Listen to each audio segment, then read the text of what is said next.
இப்போ நீங்கள் எல்லாம் உஷாராக இருக்க வேண்டிய நேரம் இது. ஏன்னா இப்போ ஈரானுக்கும் இஸ்ரேலுக்கும் நடக்கக்கூடிய வாரில் இப்போது நம்மளுக்கும் பின் விளைவுகள் ஆரம்பிச்சிடுச்சு.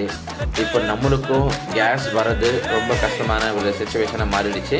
இன்கேஸ் உங்களால் டபுள் கேஸ் புக் பண்ண முடியும்னா உங்களுக்கு கேஸ் ரொம்ப இம்பார்ட்டண்ட்டாக இருந்தால் பிஃபோராகவே டபுளாக புக் பண்ணிவிடுங்க. உங்களுக்கு எக்ஸ்ட்ரா ஒரு சேஃப்டிக்கு வச்சுக்கிறது உங்களுக்கு ஒரு பெனிஃபிட்டாக இருக்கும்.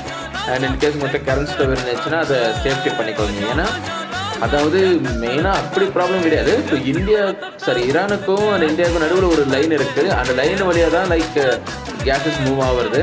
பட் இப்போ ஈரான் அதை லாக் பண்ணியிருக்கிறதுனால அங்கே இருக்கிறவங்களுக்கும் பயமாக இருக்குது. ஏன்னா இப்போ நம்ம அந்த பக்கம் கப்பலில் தான் நம்ம அந்த எல்பிஜிஸ் எல்லாம் எடுத்துன்னு வருவாங்க.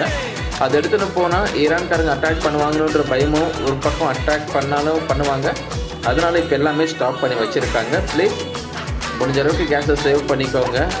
எனக்கு தெரிஞ்சு கொஞ்சம் மாதத்துக்கு இதோட பாதிப்பு இருக்கும்.